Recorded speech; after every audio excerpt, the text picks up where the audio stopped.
Yo. Yo, yo, yo, yo, yo, yo, yo, yo, yo, yo, yo, yo, yo. Guys, I just had the most frustrating customer support experience.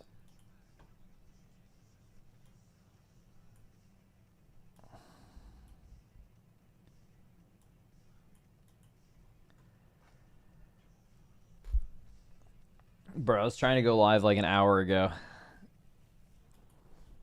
but I was on the phone with Verizon.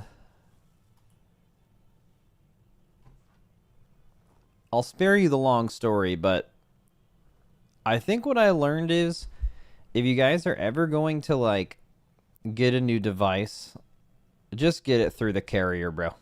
It ain't worth going through Verizon, going through like basically I've had an Apple Watch for a while, so I got a new one, and then I got it through Apple, and then tried to like basically call Verizon, or you shouldn't even have to call Verizon, but I tried to set up cellular on the new watch and replace my old one. And that process is so difficult that now through multiple tech support agents, I'm going to have to just drive to a Verizon and have them do it because it's so complicated. It's so unbelievably annoying.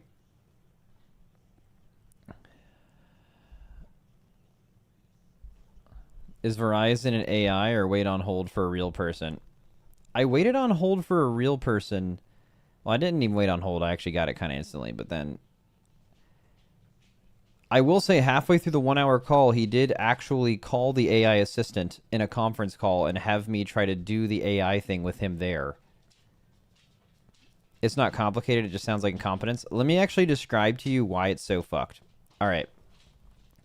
So when you go to your Apple Watch app on your phone, you can just type setup cellular and it's like, okay. It tells you to log into Verizon's website. I'm like, cool. I've done this before. I can log in.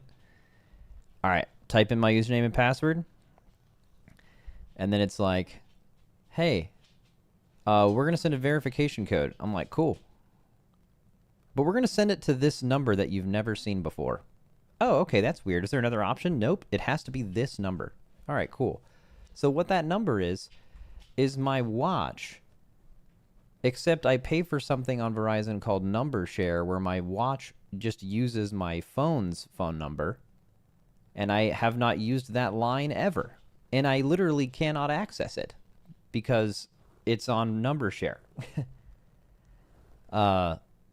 So there's literally no way for me to verify, and they don't ask for any other way to verify, so I have to call Verizon. They can't go through it.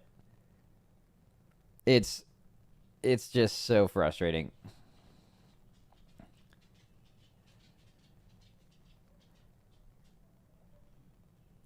That was so unfortunate.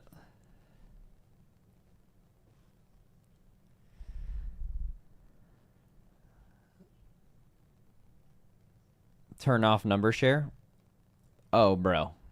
Let me fucking tell. I tried to cancel my two-factor authentication briefly to fix it. I tried to um I tried to turn off number share. I tried to okay, turning off number share. I was like, "All right, bro, I'll just turn off this number share shit so my watch can just get this code and then we're chilling." I go through the process and it's like, you're going to have to contact a Verizon assistant via this phone number to actually do this. Okay.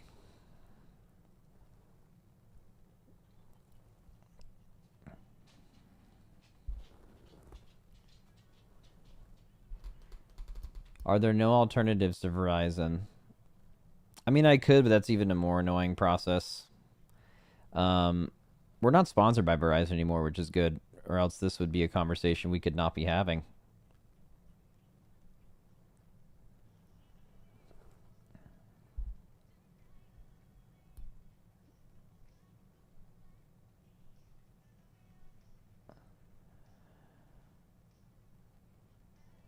They've always been fine for me.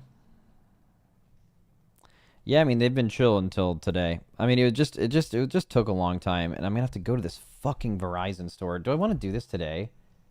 Actually, blow me up. Just blow me the fuck up. Actually, wait. Let me see if I can sign up for a appointment there before I do anything else.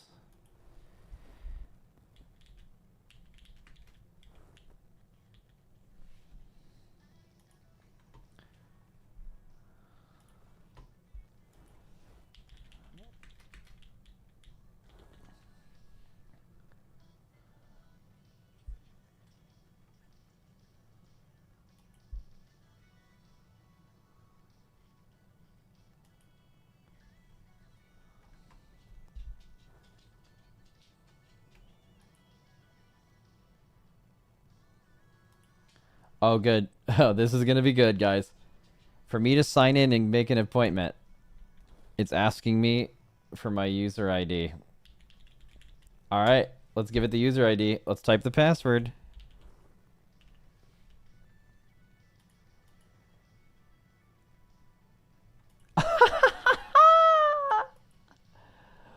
I can't. I can't. You want to know why? Because it wants to verify my account by sending a notification to a number I cannot use. It's the only way. Yes. Yes. I can't do it.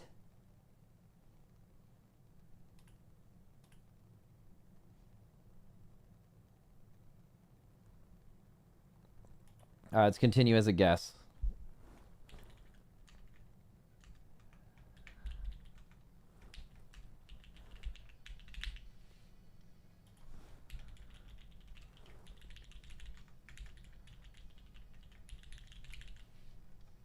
Cool.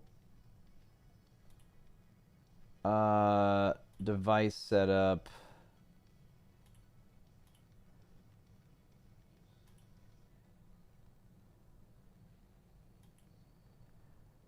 All right, when can I get an appointment? 4 p.m.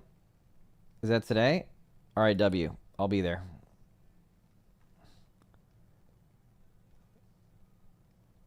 I'll be there. Holy shit. What a joke.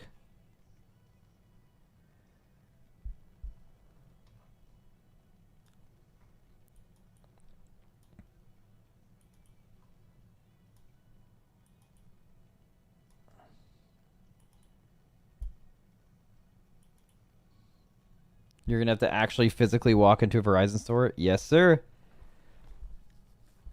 And you know what the best part is that I'm not even aware of yet? Is I'm probably gonna go in there and that person's gonna be just as limited as I am.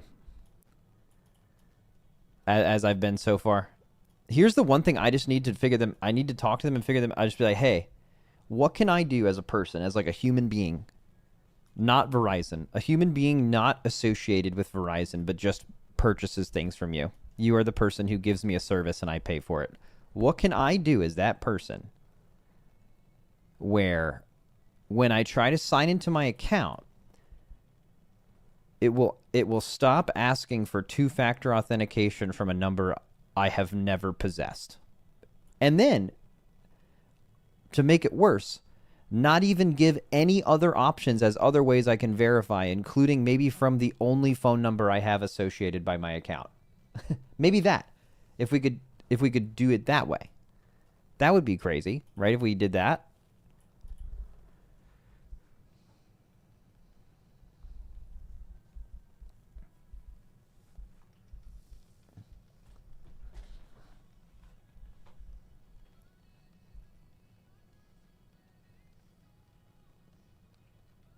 Anyways, I need to I need to get this out of my head, bro.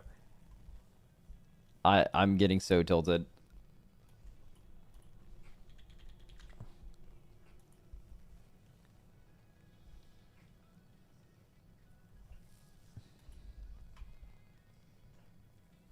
Max, does being a one trick of a certain class hurt your chances of making it to a race team?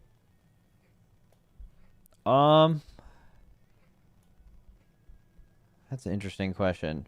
Like, yes, if we're like looking at a player and they're a one trick and they don't have the ability to play anything else, does that make them less valuable? Yes. But Is it more possible that if you just one-tricked something and only ever cared about getting better at that one thing, would that make it more likely that you are actually good enough for us to contact you in the first place? Right? Like, is the right way to make a Race World first team to just one-trick one specific thing and hope there's availability for it? And then branch out? Or, like, you could take that same player and maybe they focus on too many things and never get good enough at any of them to play at this level. You know? But then there's an entire other conversation. I think even if you just want to be the best in the world at one thing, I think multi-classing actually helps you get better at that one class. I think multi-classing and multi-rolling and having a better understanding of the entire game certainly makes you better at your specific spec. Makes you better at the game, and being better at the game makes you better at the thing. I think a good example of that is, like, defensively. I remember, like, Atlas 1 tier was playing DK in splits, and I guess I can go live here, huh? Atlas is playing DK in splits, and he's, like, not thinking about his defensives at all. And this was a raid when Warrior was really, really squishy. And he, like, did, like, 3 split runs in a row on Warrior, and he was like, holy fuck, I actually have to, like, think about where I'm going to use my defensives and shit. But what that did was that him having to learn how to live a heroic raid on a class that's harder to live on made him rethink his defensives on his DK because he actually had to think about defensives by playing something else. Does that make sense? So, like, it made him refine a certain part of his gameplay.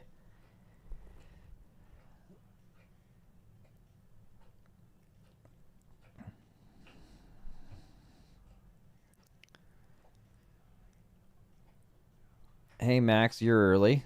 No, I'm not. This is, like, right when I stream. I would have streamed hours ago, to be honest with you. I woke up and saw that announcement, and I was kind of excited.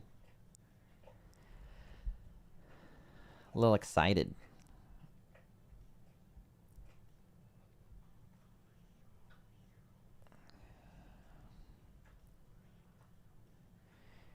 DK defensives aren't there for its survivability. It's there to make the healers less stressed. On Mythic it is. It's there for survivability. I mean, it's not like they don't have it easier than other people, but, like, you need to still press your buttons.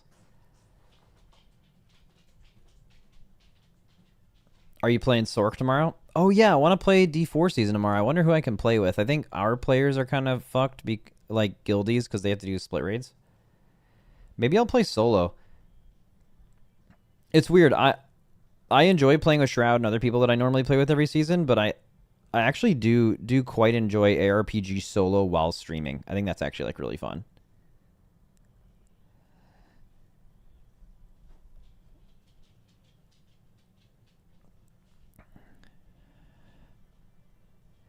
But on Mythic bosses, they do need to push their defensive. Yeah.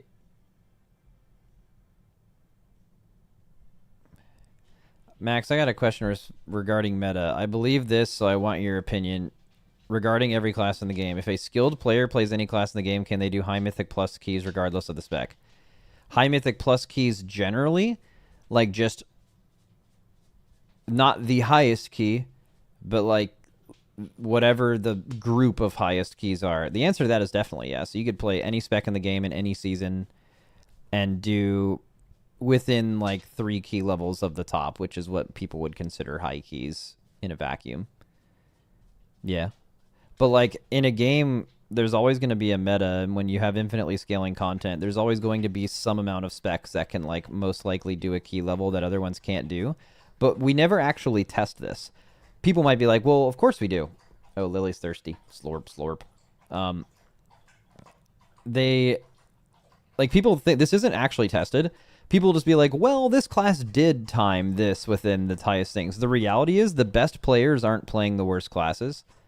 So what you see is the gap you see is the best players playing the best classes and the not as best players, generally speaking, playing the not as good classes. And then you're looking at the gap between the top class and the lowest class. When in reality, if there was a scenario where the best players in the world were playing every class, the medium and the worst classes, right, they would be significantly closer than they are now.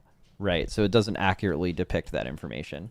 You guys know this if you've like, if you guys have a friend, if you do high keys and you have a friend that doesn't usually play like meta shit, but you always invite them to your party because you know they're going to do extremely well and maybe better than a Fodem player, you've already proven this to yourself that like the very highest keys can usually be done by everything. Maybe not like the exact highest key level, but something close to that. And there's like, we talked about this on the podcast recently, there's levels of fun with that too.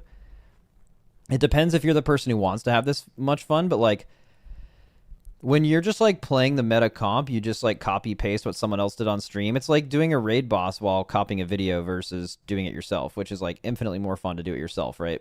But like if you go in with a different comp without a DK, oh, you don't have grip, we can't do this pull. Oh, we don't have silent sigil, we have to change the way we do this pull. And actually problem solving how to do a key in time without some of the pulls that won't work because of the certain classes.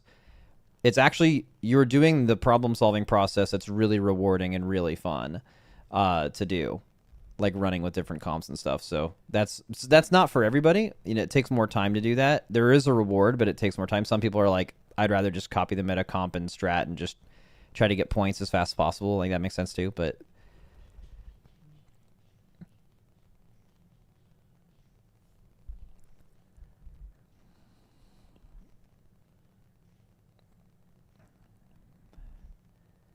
Max, what do you think of a rerun of Mana Forge Mythic with 0 add-ons? Oh, no, not this. Okay, Max, so what does a race do once the race is over? We just do sales, minimal farm raids, shit like that.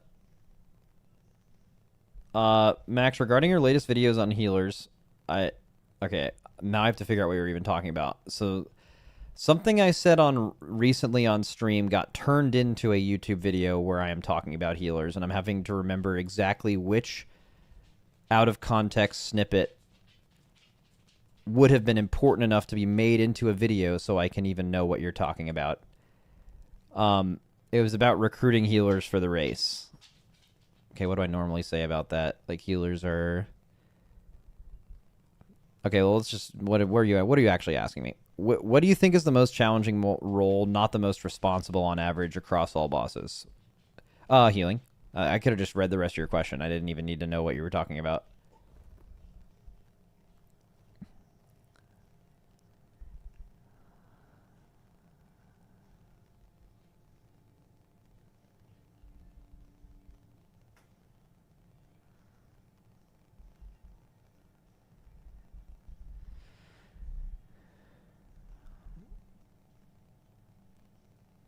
Max, any thoughts on how the race is going to work at midnight? No. Recruiting healers equals hard. Make best DPS players play healer and recruit DPS. It's hard to just have your best players play healer, though, because it's just a different game. You know? Like, the gameplay of a healer is so significantly different than the gameplay of a DPS or a tank. Like, tank and DPS, like, are pretty similar. Like, you make similar decisions. You're trying to do as much damage with your character while also not dying. The thing with tanks is that, like, you know, obviously you have, like, taunt swaps and your rolls are a little different. You don't die to some of the things DPS die to, but there's other ways the fight's trying to kill you. But, like, you're playing the game the same. I would say maybe you're... How much you're looking at your raid frames is the same between a tank and a DPS. But, like, as a healer, your focus is now not on the thing in front of you or the thing you're targeting. It's on your raid frames, which is just, like, it is just a different game. So I think it can be hard to get people to want to do that. I think Race to World First healing probably should be something that is a little different. Because, like, some things about healing really suck. Easy healing bosses suck. Healing in farm turbo sucks. Like, oh my god, it sucks. But, like, healing in progression and, like, specifically Race to World First, you are doing something so unbelievably hard and requires really good teamwork within a small group of people to really make it work well. And that's pretty challenging and I think pretty rewarding. But it just only exists in progression.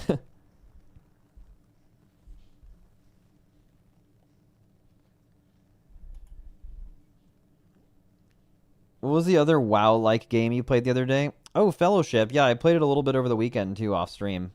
Yeah, that game seems good. My opinion of it hasn't changed since the last time I saw it. But I do enjoy it. It's a nice game. Nice little game.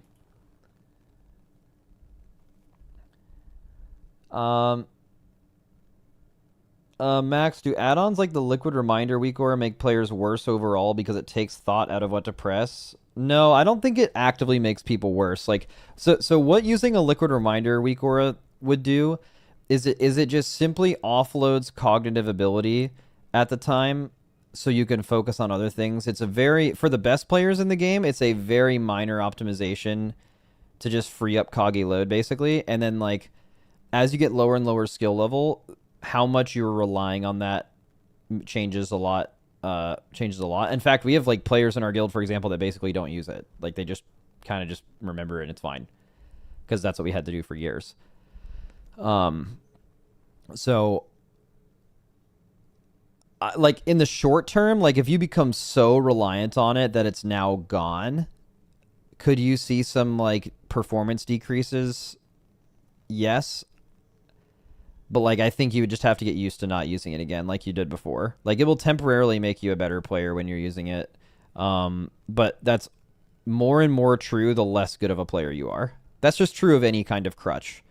Something that helps you play better is less and less relevant the better you get, right? Like in a theoretical world, if you had a perfect player, someone who was so good that they had full control over their DPS, had full cognitive load to make sure they were living, and then outside of that, they still had infinite cognitive load available to not only raid lead and do everything else, but also to remember exactly where they press major cooldowns over like a 10-minute fight.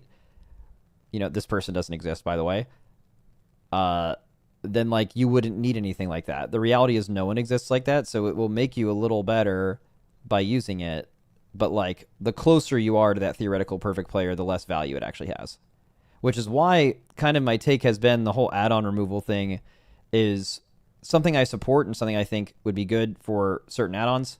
But I think it's not going to have a very negative impact on like the very high level of the game. But I think as you go to, I'm just going to make this number up, like World 200 to World 1000 plus guilds, the further and further down that world ranking you go, the more I think people are going to feel a significant impact of losing all of that stuff. Because just simply as the average skill level goes down, the removal of that stuff is going to hurt a lot more. So then, like, what do we have an issue with right now, right? Where, well, they make raids for the race world first, and then they nerf stuff over time. Okay. That's going to get a lot worse when, like, basically what you're complaining about is the delta between what we are capable of and what the average, like, cutting-edge Mythic Guild is capable of. And then they have to create content for everything in between. The only issue with removing add-ons, and I hope this doesn't end up being the case or it's not as bad as I think it'll be, but in my opinion, removing add-ons is only going to increase that gap. So it might be harder to make content that feels fair to everyone, right?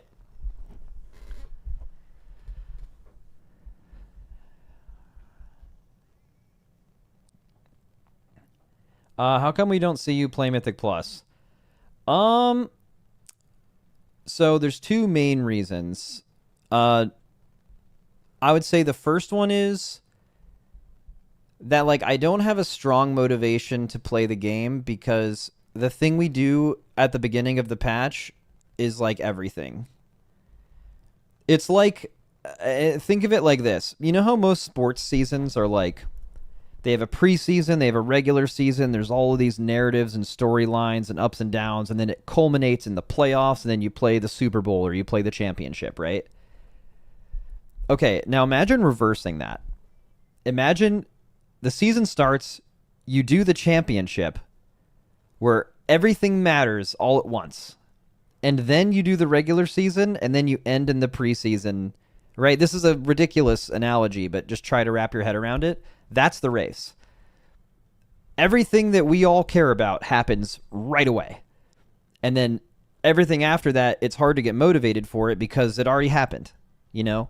So for me, I find it hard to get into WoW personally because it's just like, well, we already won. Or even if we lost, I would be like, well, we lost and there's no way to win until the next patch, so what am I playing for? There's a little bit of that. Second, Because of my role, it doesn't make sense to actually gear characters during Heroic Week or Mythic Week. Every minute of my time is better spent organizing or coming up with stuff or just using my brain in ways that would be a waste of time if I was playing the character myself. I do think there is value and benefit in playing WoW, by the way, outside of the race to stay up to date with like how the game plays and stuff, especially in my position for sure. But I personally find it hard when you have all that motivation being gone. And then now I have to log in, and not only can I just not play the game right away, I have to like gear up a character that's 3 weeks behind everyone else. And that is just kind of a frustrating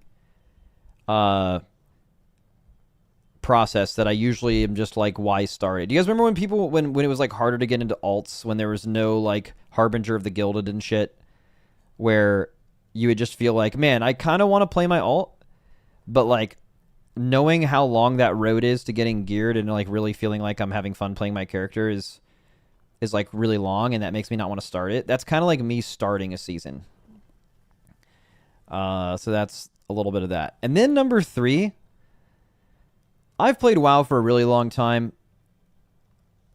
I can pick up a lot of rotations pretty quickly, mainly melee. That's what I like really enjoy playing. And it really, I think another thing that would really help drag me in is like a melee class that just feels amazing to play. Now, they all feel great to play, but I've done them before. Actually, one of the times I always play WoW is like when I'm really excited about like a rework of a class, and I'll like log on beta or PTR and I'll like play that class and be like, wow, this is fun. And then every now and then there's like a spec that's so fun to play that and it has to be strong too. That matters.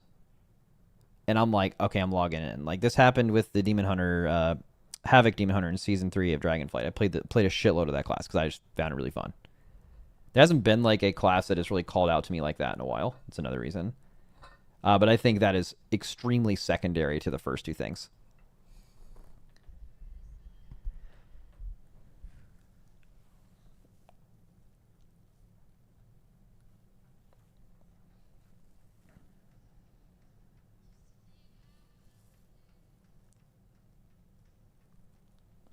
Max, what do you think of Sea-Doo doing gambling streams? I didn't know about that until right now, but I don't like watch that. I don't watch Twitch usually, but I would say whatever anyone feels like they have to do for their family or for whatever, I think, well, I mean, there's obviously morally there's some levels to that. I don't know. Like what I would say is like I don't think I would want to be doing that personally, like just for me. Like I've had some gambling stuff in my family, and I've seen like the dark side of that, so I'm usually not a huge fan of it. I haven't ever done like slots content. I've done poker content before just because I love playing poker. But even part of me as well kind of regretted those. So I don't know. I'm not gonna like moral high grounded or anything. I don't know. I'm not like disappointed in him or whatever. I'm sure he has a reason for doing whatever he's doing. He's a good dude.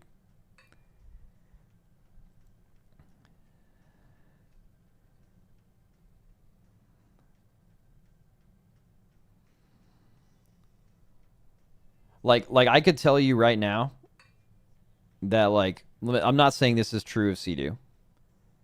Okay? Just to be 100% clear. But let's say I have a kid or a few kids or whatever, and I have to support my children, and I'm not making a ton of money right now, and I have to support my family. Right now, if I get these sometimes, my agent's like, hey, we have an offer to do this or do that for this much money, and I'm just like, I don't want to do that. I've turned down a bunch of deals like that. But bro, that's because I'm in the position I'm in. If I was in a worse position, I absolutely would probably stream some questionable content to make money if I felt like I had to do it to survive, you know? I would probably do things that I wouldn't do now. So I wouldn't want to like disparage anyone in any situation for feeling like they have to do what they have to do for them. And I also, to be fair, I know you guys aren't in this position, but I think a lot of you would too. You know? if you were in that scenario where you're like saying right now, like, oh, I'd never do this thing. But like when the going gets rough, bro, you might.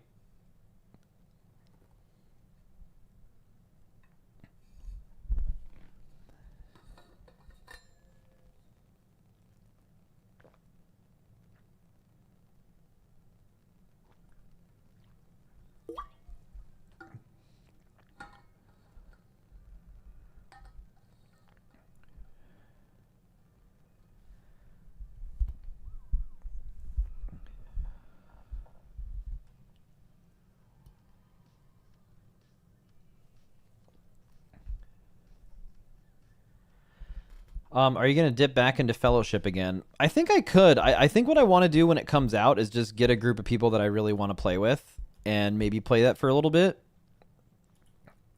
Fellowship seemed pretty fun. Uh, I don't know how much legs it's gonna have. The dungeons are very repeatable. They're like very very basic. They're just something very interesting in the game, which is like a lot of stuff's very basic. Wow, there's easier levels of mastery with basically every Fellowship class I've seen than basically any WoW spec, which I think is a good thing and the only thing they can do. But like the thing that I can't get past with Fellowship is I think it's easier to approach. You just get in and do the right thing. You're getting people that don't want to do the other MMO stuff, just the gameplay. The problem is the people who are super addicted to that shit are already into WoW in a lot of cases. Maybe some other games, and there's some League and Final Fantasy players that were into it. But like if you've already gone through the really difficult process of enjoying WoW, like you've gone through the barrier of entry of like learning how to even play that game in the first place, the level of mastery is just so fascinating from an individual spec or like player perspective. It's just insane. And the dungeons are really good too. Maybe they're trying to do a little bit more, but I also think in a way that also challenges people. I think one interesting thing would be if like a bunch of people play Fellowship and it's basically just like there's nothing complicated at all. It's just like there's a pack, there's some mobs casting, there's no like stop spells or whatever.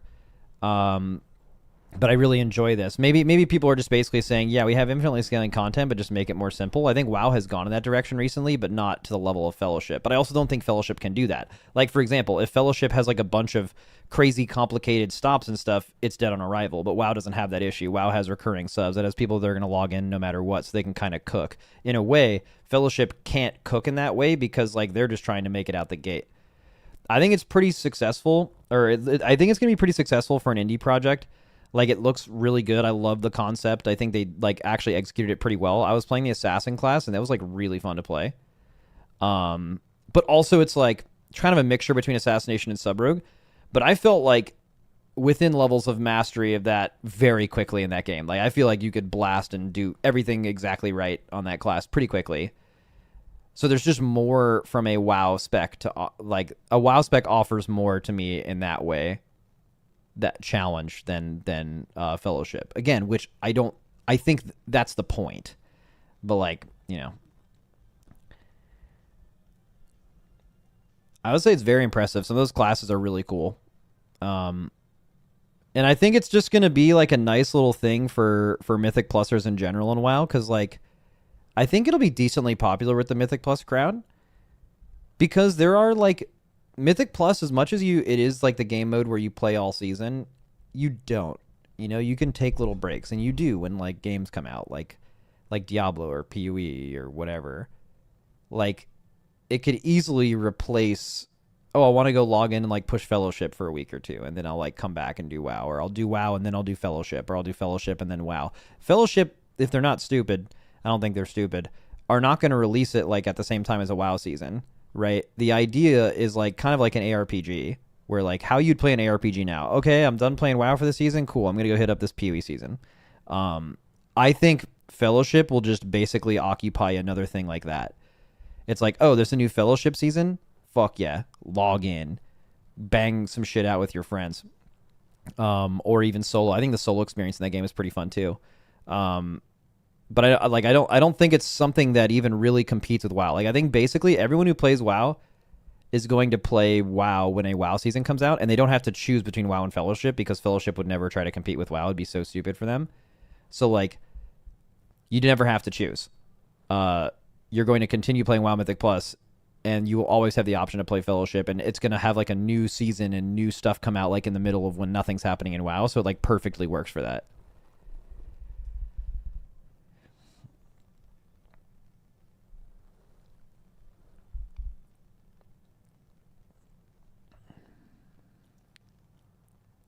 WoW could learn from Fellowship progression and rating matchmaking. Yeah, I think if Mythic Plus and WoW existed with like the queue thing from the very beginning, I think we wouldn't have as much of a problem. I think because of it's gone all this time with like pure group finder, I think the transition to queuing would be pretty rocky. But I also agree that it would be sick. I'm down.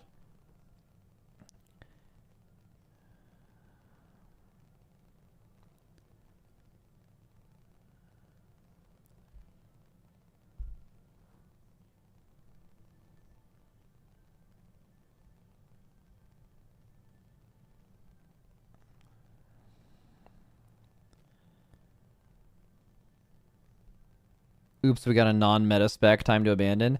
Yeah, no, something that hasn't happened in Fellowship yet is they don't have a lot of specs. So, like, I guess it's theoretically pretty easy to, like, balance them, I assume. But even with the few amount of specs that exist in Fellowship, once you get to super high levels of queuing in that game, there's going to be a meta just like everything else.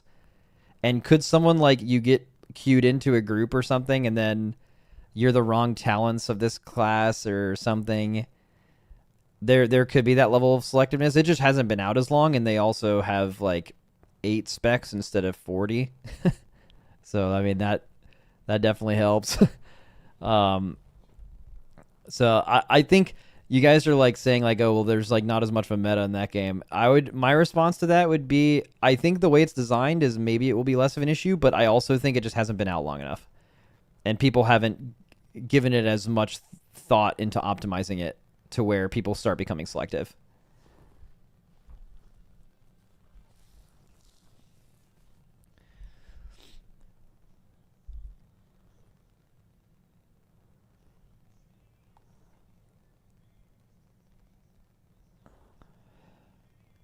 It's no longer 40 specs. Hero talents get it to 80.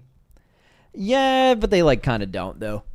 Like you're looking at it as hero talents as an entirely new spec. I would say it's like the same spec. It's just it's like with 6 or maybe like 3 or 4 default talent points or something.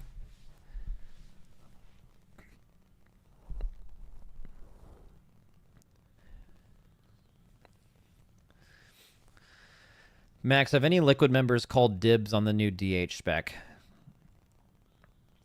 Well, I mean, obviously we have DH players, so it'd probably be more on that. However, depending on the way it plays, I mean, the reality is this: when Evoker came out, we didn't assign anyone to play Evoker. We didn't assign any of our players to play Evoker. We were just like, it's the new spec, so I'm pretty sure everyone in the guild, probably everyone in your guild, is gonna make one and just like try it out, whether it's on alpha, beta, or live or whatever. And then we'll just let the people who feel the most passionate about it in beta play it. And Sang and Goop, more than anyone else, were just playing Evoker like every day and loving it. So we were like, and then they came to us and they were like, I really want to main this class. And we're like, okay. It's like things just kind of work themselves out like that. I imagine this will be the same, but it's almost certainly going to be any existing DH players for sure, because it's adding a spec instead of like a new class, right? But if there's someone else in the guild that's like playing the shit out of it and loves it, you could absolutely have that be an option. All right, so let's actually look at this announcement.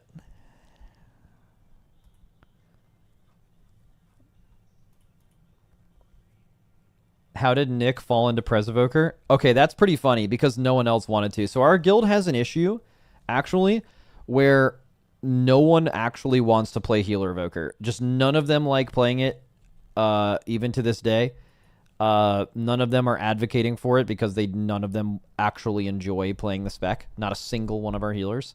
So going into every tier, if I ever hear there's any buzz about Evoker being good, I am always like devil's advocate. I'm just saying, like, guys, Prez might be good, and they're like, I don't want to play Prez. and then I'm just like, okay, that's fine, but like I'm gonna keep being this annoying person that keeps bringing up that we might want to play Prez, just because I know that it's always going to be a little better than our impression of it, because simply no one likes it. And then Nick is just the person who ends up playing it, and sometimes Evie.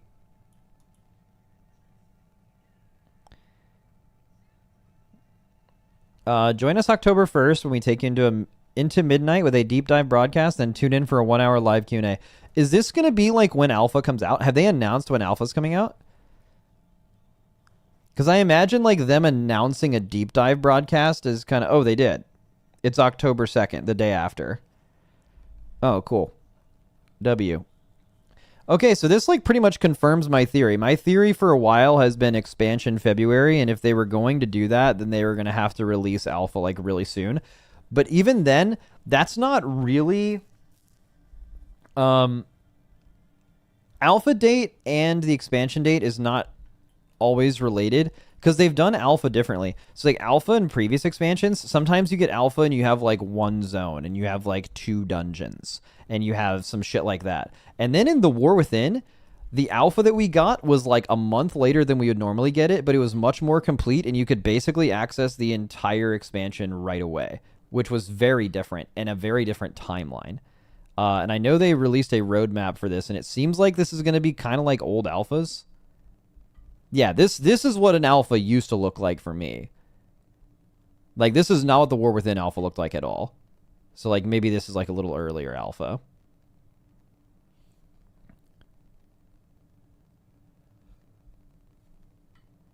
Max, should liquid healers always just craft the wrong items to get to play DPS?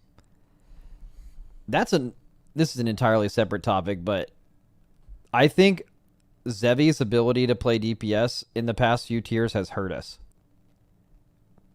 It's helped us because it's allowed us to shift to a better like DPS comp by having healer flexibility. But I also think moving Zevi off of healer on a hard boss is a huge bait. Like, basically look at it this way.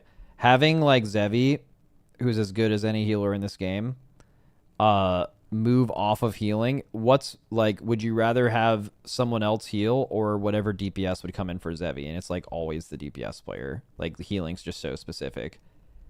So like it actually might be a little bit of a bait that we've been doing that, in my opinion.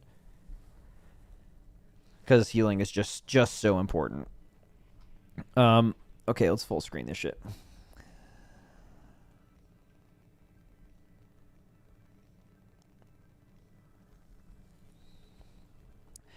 Okay, so October 1st.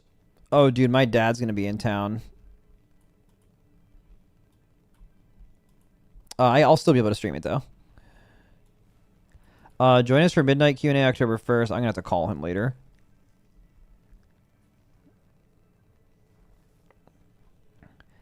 Immediately following the Midnight Deep Dive broadcast, join us for live Midnight Q&A with this bunch of people. Head over to the WoW forum to submit your questions for Q&A. Cool. Midnight Alpha test will begin on the day after, apparently.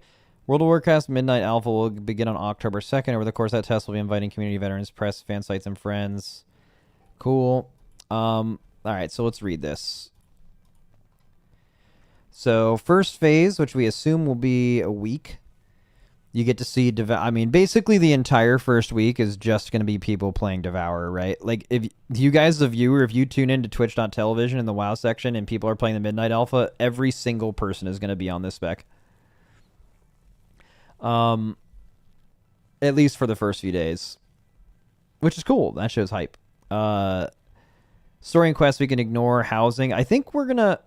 Oh, I guess so. I guess you're gonna get to try housing in alpha before it comes to live. Actually, yeah, maybe that might not be true. I bet a lot of people who get alpha might just be house mains. Okay, 2 dungeons, couple delves, all that stuff doesn't matter. And then the next couple weeks, it's just we're letting you level to 88, but we want you to do this zone. We want you to do this zone. Now, they're probably not going to have any raids until beta, so... Oh, yeah, I guess in Phase 4 you can play with your Apex talents. Okay, so nothing really new there. Just got it. Players selected will receive an email. I'm sure those haven't gone out yet. Actually, check. Check. Nope.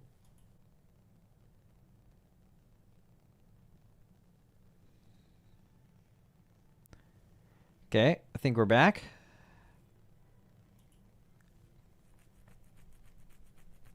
Think we're back?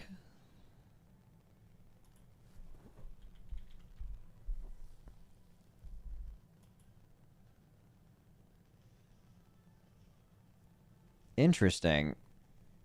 What the fuck caused that? My actual, that was actually like full internet went out. Interesting.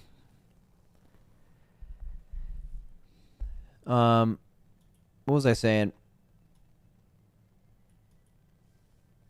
Oh yeah, the encounter warnings thing. Yeah, I mean nothing really to see there. And then someone said there was like a little quick YouTube video or something from Ion. All right, we DC'd again, and now we're back again. So I don't really know what's causing that, but if it happens like a few more times, I'm just gonna log off. All G.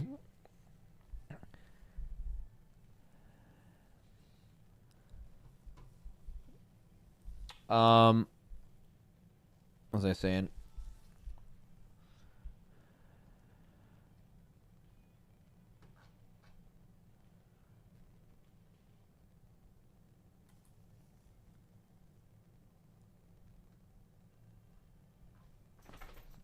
Gotta pay your bills. Dude, funny, this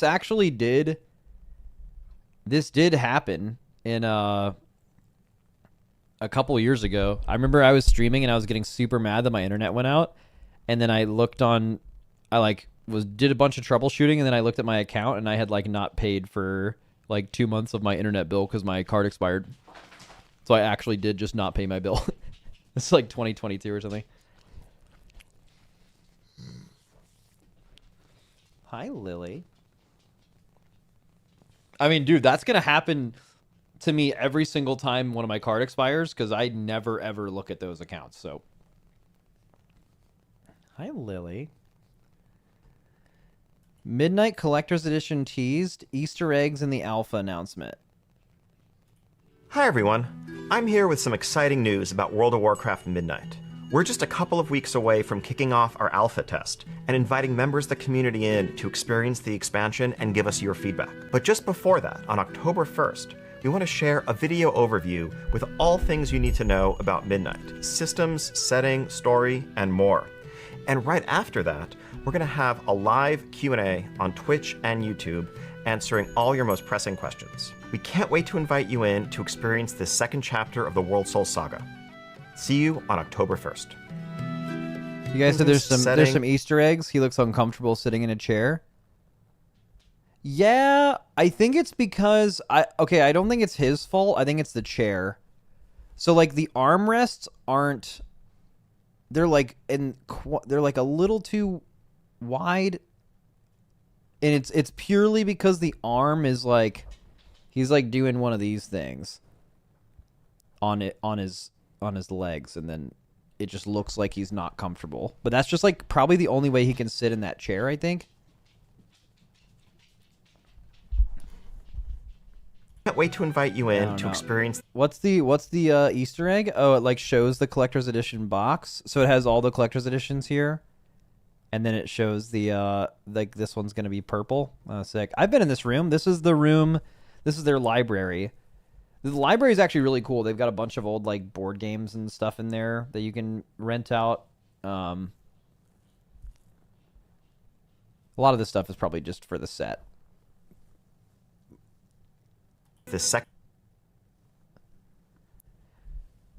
What else in here is a Easter egg?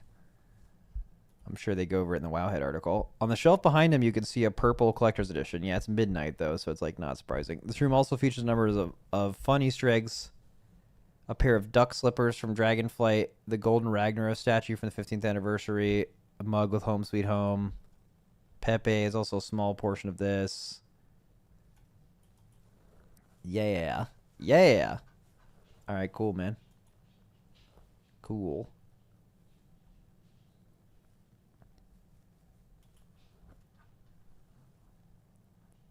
Damn, that's when I'm about to go crazy on the stream. Oh, you know what's nice, too? I can do the Diablo season before that.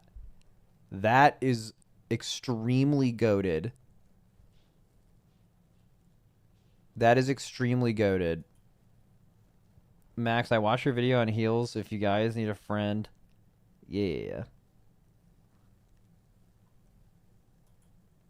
That is so nice. Deep dive and dev Q&A. The Q&A stuff is majorly dominated by, like, lore questions. At least from what I've seen recently. Do you think there will be class changes and talent tree tweaks in alpha or just content? Oh, we talked about this on the podcast. I think there will be some. Like, it says there are class updates here. But I don't think there's going to be nearly as many. So we tried to do the math on this. So does anyone have the time frame from a Mirdrasil launching to us getting the War Within Alpha? The War Within Alpha release. Let's see. Alpha testing started in spring 2024. Yeah, but like, give me like a somewhat of a... Give me like a month. Give me a month. Blizzard has revealed that the alpha testing will begin sometime around coming this spring. I mean, I could look on YouTube for me, I guess. When will the War Within Alpha start? The schedule suggests that War Within Alpha can potentially launch as early as next week or week of April 9th. Okay, so it launched in April. Okay, so War Within... Okay, April, and then when is a Mirdrasil?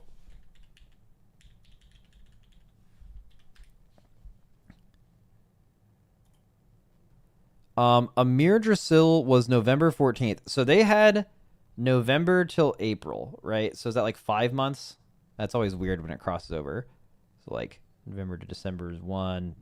December to January is 2, 3, 4. Yeah, it 5 months. Okay, this raid is what? So release date will be October 2nd for Alpha. When did this last raid come out?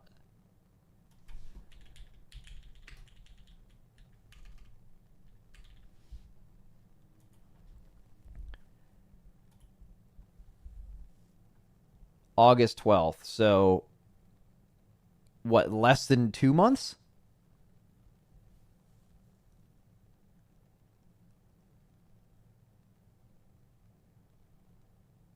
I mean, at least for me personally, when you're talking about specifically class updates, not only from the last season to the expansion launch, but even just last season to alpha, like, I don't know what you're going to expect. Like, that's a very, very short amount of time for class developers specifically. Like, they're doing a lot of other stuff, but, like, I doubt class devs are working on, like, housing, right?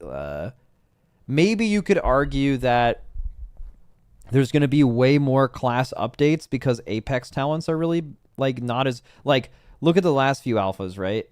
Dragonflight beta, Dragonflight alpha, you had talent trees. So that's, like, totally different, insane amount of work they put into that probably, and then continued to put work on it over the next, what, like 3 years? Like, I know talent trees haven't been like a major thing recently, but like they were getting constant iteration for a long time. Even kind of still now, just less so. And then they did hero talents, and hero talents I think were also pretty major. They were not as major as the Dragonflight trees, but they were pretty major.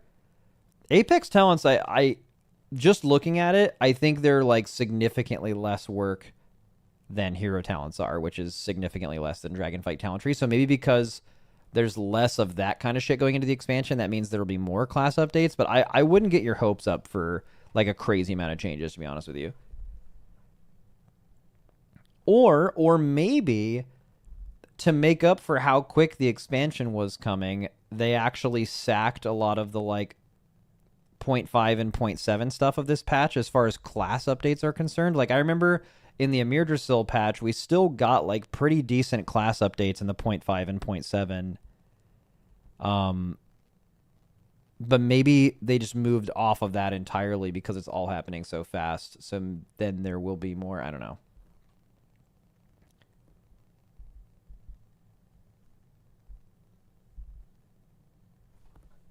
Maybe class updates just equals Apex talents. No, because they like specifically mention Apex. I mean, this is when you get to use Apex talents. I mean, yeah, I mean, there is going to be a lot of. You're going to find, yes, actually, the majority of these class updates probably is, majority of what people care about probably will be the, like, figuring out what their Apex talents for their class are. Because I don't believe those are known right now. It's just like a couple of classes.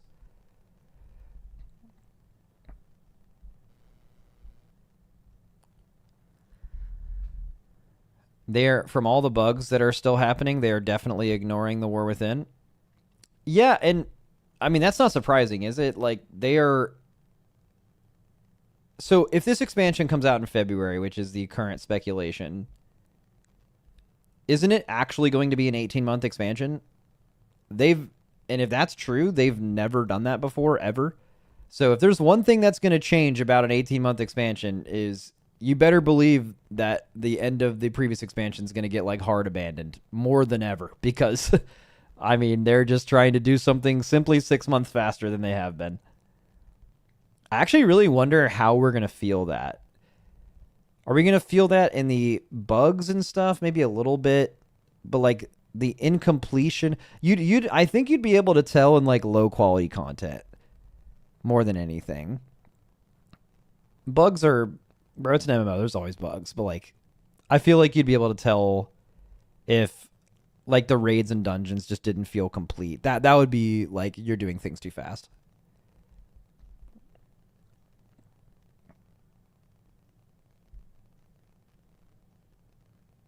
There's no faded. Yeah, that's fine.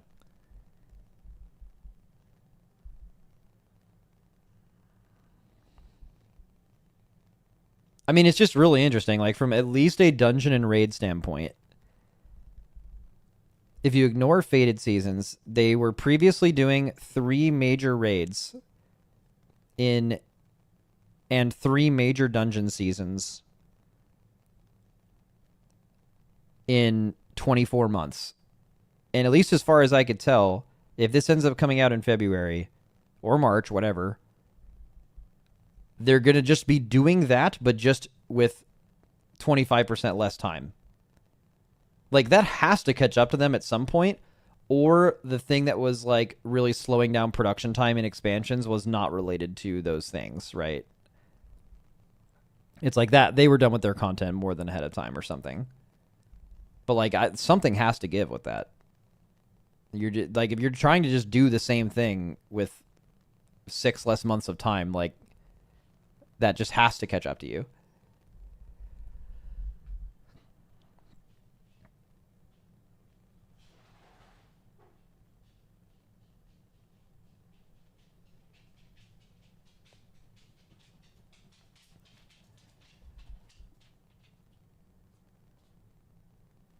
Max, I think low key what they're trying to use this World Soul Saga as a way to prep for what is next for the game. Can you be more specific? Like, what do you mean? Are you going to give a WoW 2 take? Is this a WoW 2 take in the making? Like, it's like, what do you mean?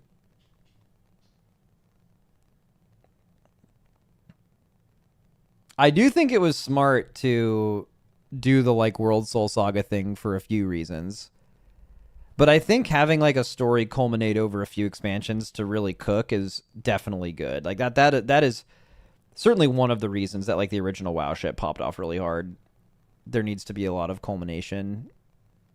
And it was just worth the shot, if anything, because the one-off expansion stories just might have been fine at some point. Some of them were really, really good. It was just at a certain point, the game's been out for 20 years, so you have to just do something different. That's all there is to it.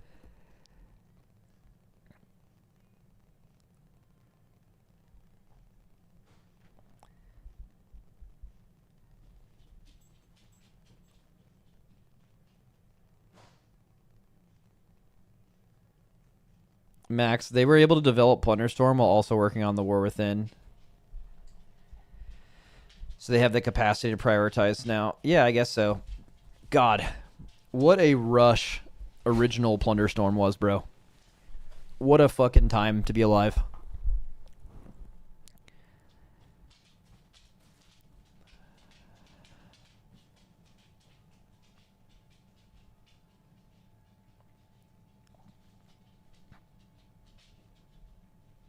You think we're going to move into another world? Oh, you think like Azeroth is fucking cooked? You'd have to go into some Chromie time thing to even access Azeroth anymore. We're just doing new WoW. I kind of doubt it, to be honest with you. Even though this isn't what I care about the game, I think that's one of the few things they could do that would actually kill this game. I think people are very tied to Azeroth. I mean, they've done it before with like certain expansions going into like, you know, you're just in like a different continent basically for the whole expansion and stuff like that. But like a full ass, like, we're leaving Azeroth, bro, found a new planet. I think they would, I think that they would definitely be really hesitant to do that, but who knows?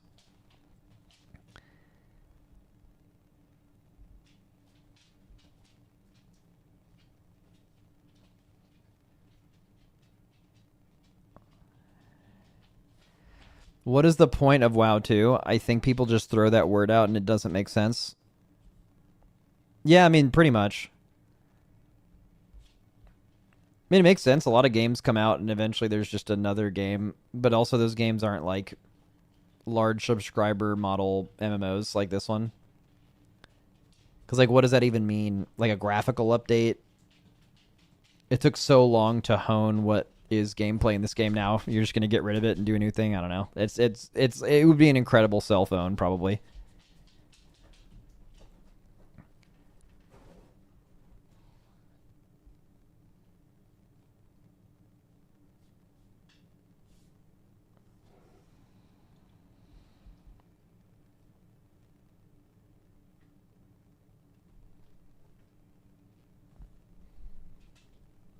Didn't Ian have an interview talking about WoW 2.0?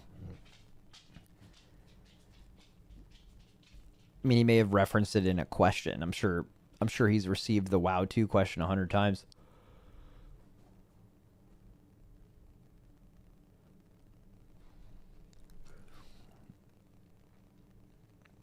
You could also, I think WoW 2's already happened. And probably WoW 3 and WoW 4. Like, I think Dragonflight onwards was certainly a new WoW. I think Legion onwards is probably a new WoW.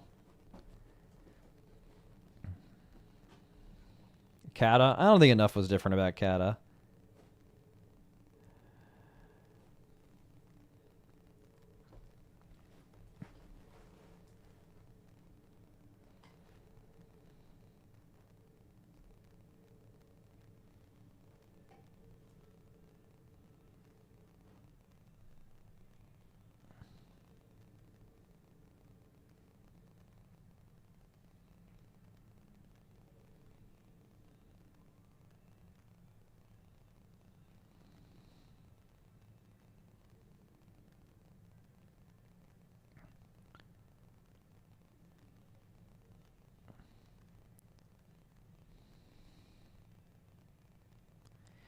I think you can expect faster content releases in the future, especially as coding and testing is becoming more and more automated. I mean, I think we can expect it right now. Like, based on this alpha cycle, it is looking like this next expansion is coming out at the beginning of next year. And that would just be so different. I mean, they already are putting out content faster. I really wonder what made them make that decision. Like, when they're like, the World Soul Saga, this is happening, and also they didn't even publicly announce it, but clearly they're doing 18-month expansions. So, like, what made them be like, we can't do 2-year expansions anymore? I mean, I guess from a business case specifically, it makes sense. You are, I mean, the majority of their money is from subs for sure, but I guess you're selling a new expansion box cost every 18 months instead of 24. That's value. but I'm pretty sure I could be I could be wrong, but I'm pretty sure expansion sales are like probably nothing in comparison to subs. But I guess it keeps subs by, I don't know. Who knows? I'm making shit up. They probably did it because the drop off in player retention in season 4 and faded. Oh, so they're like, we see the biggest drop off in subs during this time of the year, so we just need to remove that and create a new expansion, speed up. That makes sense. But then why not do that 10 years ago?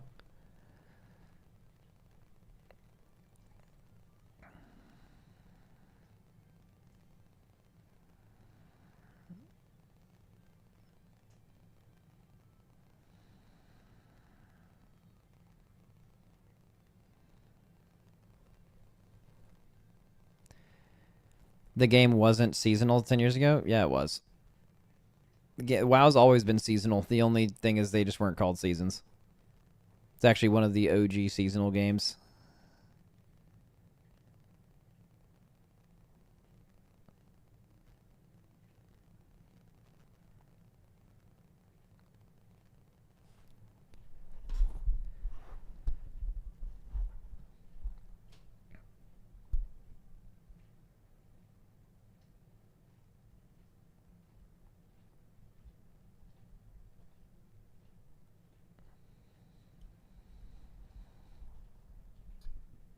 Microsoft gap? Oh, yeah, maybe.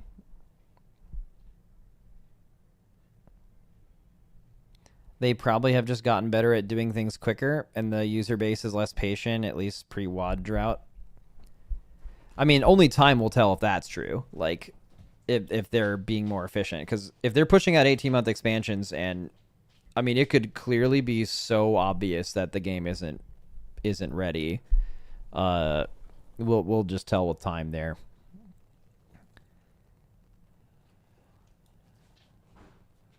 I do think there's a really interesting concept of, I've heard some people in game dev talk about it, but just talking about when you actually release a game. Like, everyone complains about games not being finished on release, but like every game has bugs in it when it comes out, like fucking all of them. Right? And basically how I've heard them describe it is like, it takes about as much time to take a game from 95% ready to 100% ready as it does taking it from like 0 to 95%. So it's like you always just, you launch the game at 95 and then you fix things after you already sell it and you move on to the next thing rather than making sure it's like perfect, basically. And that makes sense business-wise.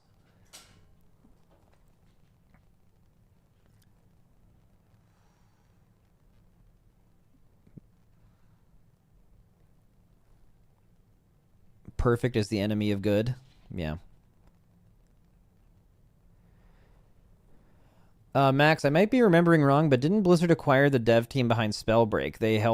That helped make the side project Plunderstorm. Maybe having an extra full dev team is kicking in. All right, I want to get that right because I've heard that said around a lot. There's two main things I want to know. I want to know how many people are in that Spellbreak team. I want to know if they're all working on specifically retail WoW, and I also want to know how long they've already been working on it. Because I doubt this is something that they have just started doing now. Also, one thing that's interesting in, like, not even just game design, just getting large groups of people to work on something, is adding a bunch of people does not directly increase efficiency. Right? Like, having to learn how to, like, split up roles and actually, it's, like, really complicated how to speed up production, and the answer of just have more people is often not the right one.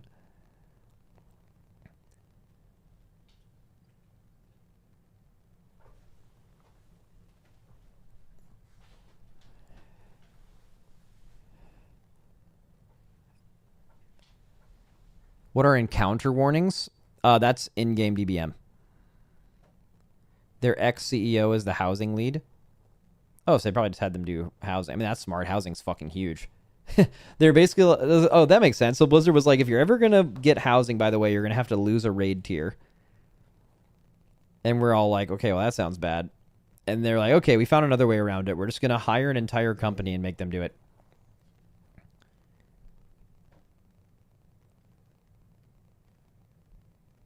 All of the Spellbreak team is Blizzard Boston, and it's 100% housing. OW. I mean, that makes sense.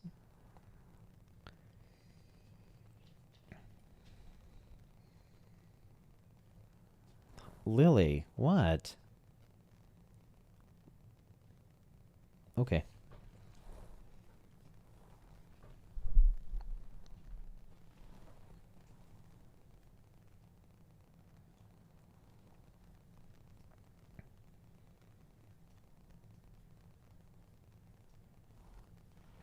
All right, shit, I guess there's really not that much else to talk about. I guess I could look at D4, bro. I heard D4 tomorrow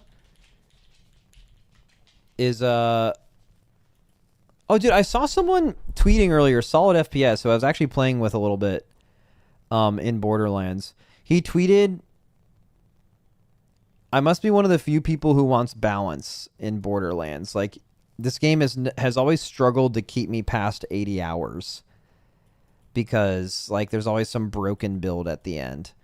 And I was like, dude, I feel like if I buy Borderlands or any game, and it gets me to play all day, every day for 80 hours, that's so fucking worth. If I could just press a button and repeat that experience infinitely, where I pay for a game and then get 80 hours of gameplay out of it, I'd just do that forever. I'd be happy for the rest of my life. Right? It's so weird for games actually to get past that. Like, I think ARPGs have kind of like poisoned people's minds with that too. You know, like a good example is Diablo. Like, I played Diablo 4 when it came out, and I played it all day, every day for literally a month, like hundreds and hundreds and hundreds of hours. And then I was like, man, this game needs a lot of improvements. I don't know if this game is good. And it's like, of course, I paid like $100 for this game, and I played it for hundreds of hours, and I loved every second of it. But I'm asking myself if the game is good. It's because the expectation is I want to play this game forever. It's, your brain just gets fucking cooked.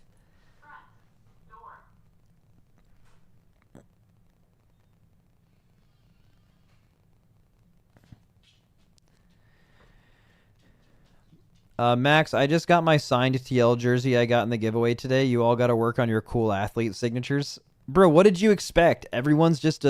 We're just a bunch of gamers, bro. I literally write Max in non-cursive. Because if I wrote it in cursive, you wouldn't be able to even know what it is.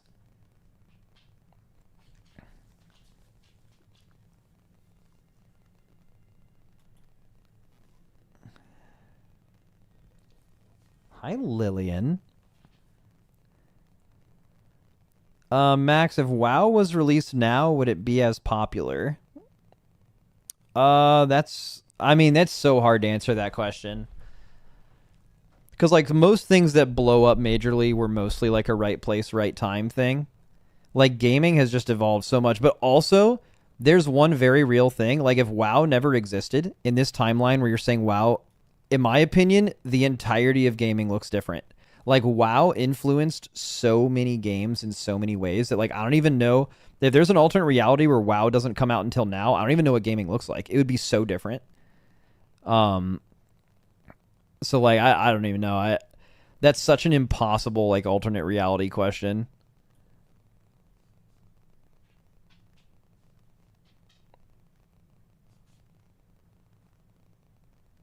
Because Warcraft 3 is huge. Yeah, but if you push it all back, and Warcraft 3 is somewhat recent, and then they make World of Warcraft off of it.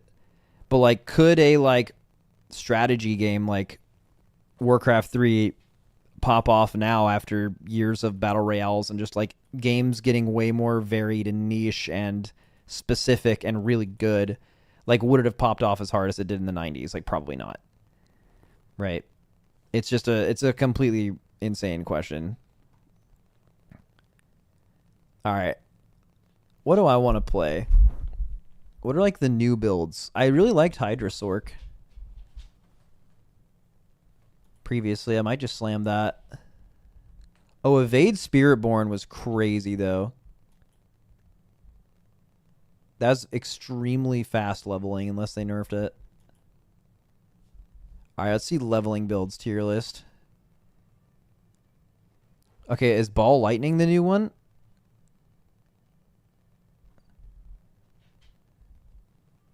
Bro, take Chain Lightning Sork out of S tier. It's the most bait spec of all time.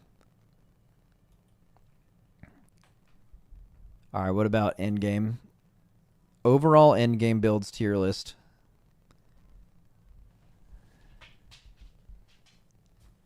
Wait, Evade Spiritborn is still there?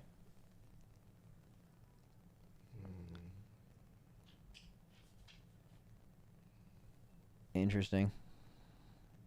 So wait, what is the whole bit with Ball Lightning Sork exactly? Hi, baby girl. It's okay.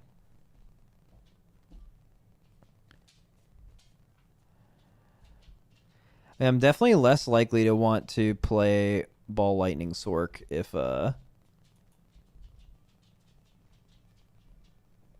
or I'm less likely to play this season if I'm just rolling Hydra Sork again. So I'd probably want to play something like this. Yeah, I mean, this is just a bunch of buttons I don't normally press. I kind of like that.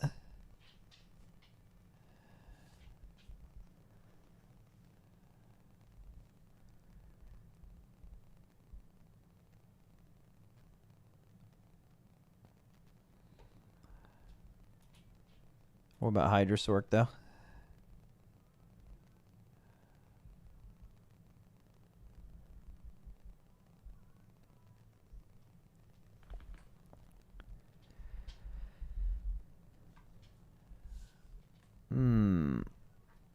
I mean, yeah, I think I'm down to play Sork.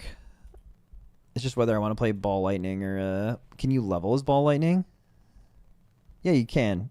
Maybe I'll do that. Just sometimes leveling is... This stuff feels like shit, though. Pulverized Druid is an entire tier above everything else on PTR. Is that Construction Druid, bro? That shit made me so mad. Dude, Lily has just been standing here. I've just been doing this for... I don't even know how long. She's a simple girl. She knows what she likes. She likes to get her head scratched. It's what it's simply what she wants.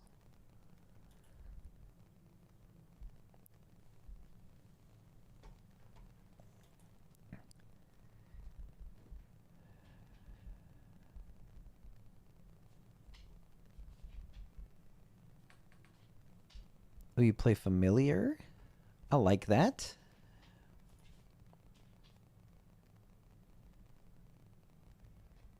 Yeah, I think I'm gaming tomorrow. That sounds really fun. What time does the season start?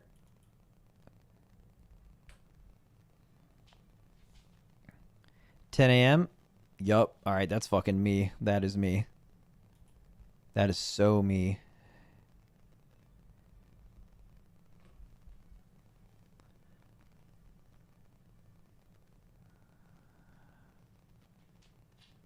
Question mark, you wake up at noon? Bro, I've been waking up at 9 a.m. for months. I'm such a normie now. Are you playing with Shroud? I haven't talked to him about it yet. I would be down, but I mean, I kind of want to play solo. In the few times I've actually streamed solo ARPG stuff, I actually enjoy streaming it more. I find it hard to be present in a conversation with people that you are like in comms with and also stream. But I feel like if I'm just like ARPGing solo, which I enjoy, it's like really easy to stream and be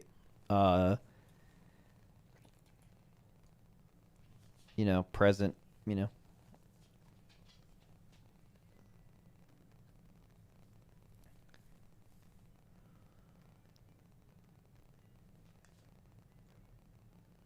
Max, don't let them gaslight you into leveling through the campaign again. I am never, ever fucking doing that again. That was one of the worst things anyone's ever said to me.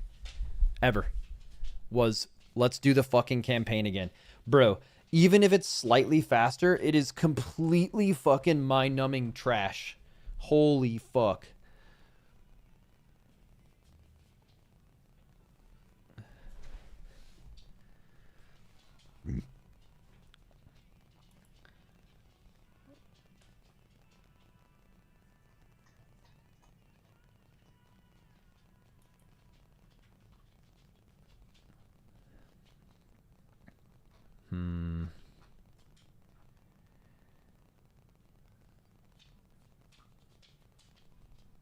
I mean, is Hydra Sork at least any different? Like, did they cook it up better? No, not even leveling, bro. Endgame. Give me some endgame shit. I remember playing it endgame. So fully upgraded, you're running 3 Uber Uniques. Before that, you just play the neck. Tel Rasha's obviously. I mean, this just looks exactly the same.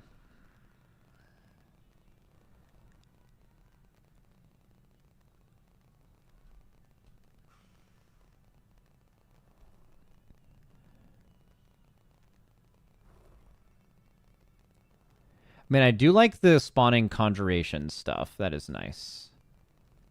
Wait, why do you play Ball Lightning on this? I mean, bro, I'm just going to play Ball Lightning. If Ball Lightning's like the new shit.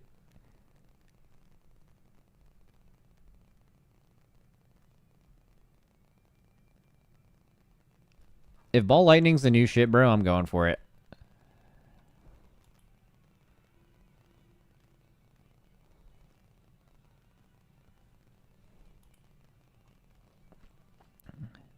Yeah, bro. I think I'm just gonna Ball Lightning maybe.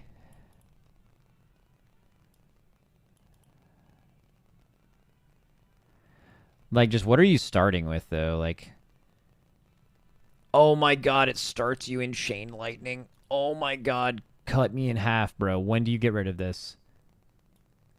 Okay, pretty quick. All right, we're chilling. We're chilling. We're chilling. We're so chilling.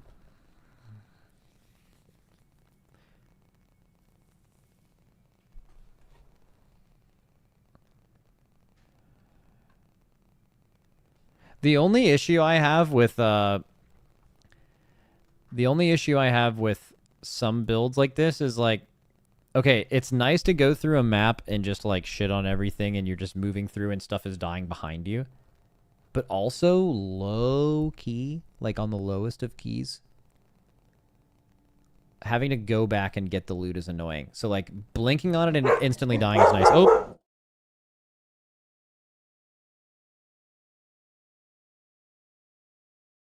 We got some Borkin dogs. They Borkin.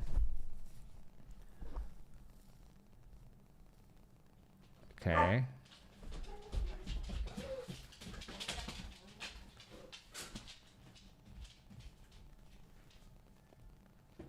Okay, what's the actual season theme?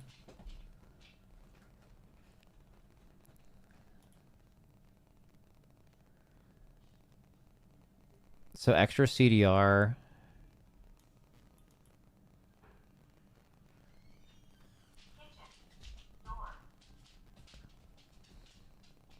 I don't know. We're going to figure it out tomorrow.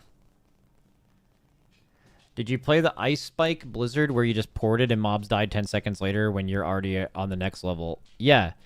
Yeah, that's what I'm talking about. Like, stuff like that, it's weird. Like, I think in the most ideal scenario in any ARPG, you're extremely fast and things are dying as you're running through them. It's just like dot builds or minion builds when they're dying behind you feels good until you have to go get the loot that they're dropping.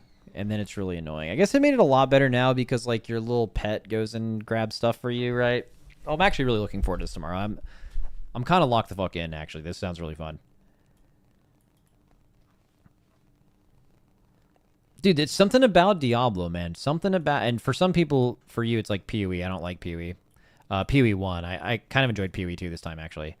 But like, it's just like you never think about Diablo for like months, and then it's like you find out there's a new season tomorrow and you're like, I'm fucking locked in, and then you play that shit for like 3 or 4 days and then you're just done again, and it's amazing. And then you don't want to play it for months, and then right when the next one comes out you do. If it was any later or earlier than that, it wouldn't work. It's like perfect. I'll stream it too, and what I'll do is if there's ever any broken like group farming stuff, I'll just invite people from the stream.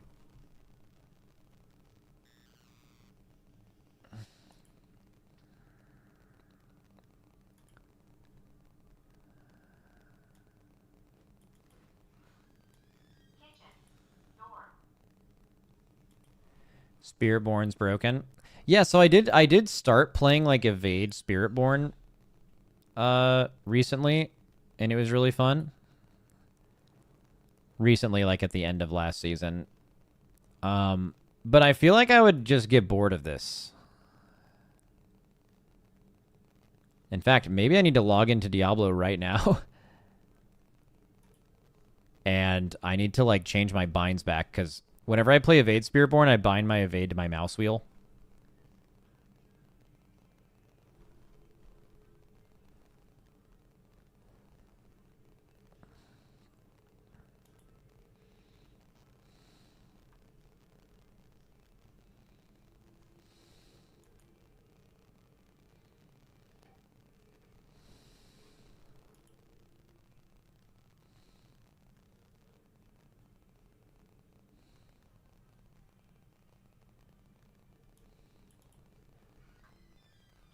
Yeah, I'm not playing this shit.